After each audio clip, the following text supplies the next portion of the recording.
Nuit, vers 2h du matin, Nekfeu aurait rejoint Dina dans sa chambre et aurait tenté d'entamer un rapport sexuel avec elle, malgré que Dina ait refusé à plusieurs reprises. Elle se serait énervée avant que Nekfeu quitte la pièce. Un détail est à ajouter, l'amie de Dina a assisté à toute la scène étant donné qu'elle dormait sur un autre lit dans la même chambre. Son témoignage a d'ailleurs été transmis à la justice.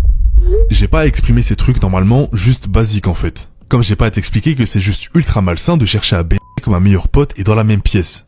De son côté, Nekfeu affirme qu'il s'agit d'un mensonge total, et que les deux jeunes femmes ne se sont jamais rendues à Agde.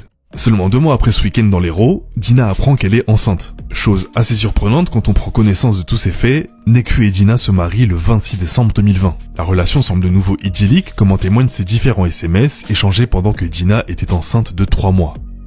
Tu fais tout pour que je me sente bien, je culpabilise parce que t'es maintenant le meilleur des maris et tu feras le meilleur père au monde. T'es la plus belle chose qui me soit arrivée, t'es la plus belle personne que je connaisse et l'être humain avec lequel je préfère être le plus sur terre. Je vais quand même prendre la peine de préciser quelque chose. Certains pourraient trouver ça suspicieux que du jour au lendemain, les échanges du couple par SMS passent d'envenimés à affectueux. Les avocats de la jeune femme se sont exprimés là-dessus. Une relation violente n'exclut aucunement l'existence de moments où la victime a la sensation de vivre des moments très épanouissants, presque d'extase. Au contraire, la victime a souvent l'impression d'avoir des sentiments amoureux très forts pour l'auteur des violences, sans lequel elle pense ne pas pouvoir vivre. Il n'était pas seulement horrible, et j'avais moi-même de mauvais comportements. Je me braquais, je partais, je ne lui parlais pas pendant des jours, je l'ai injurié.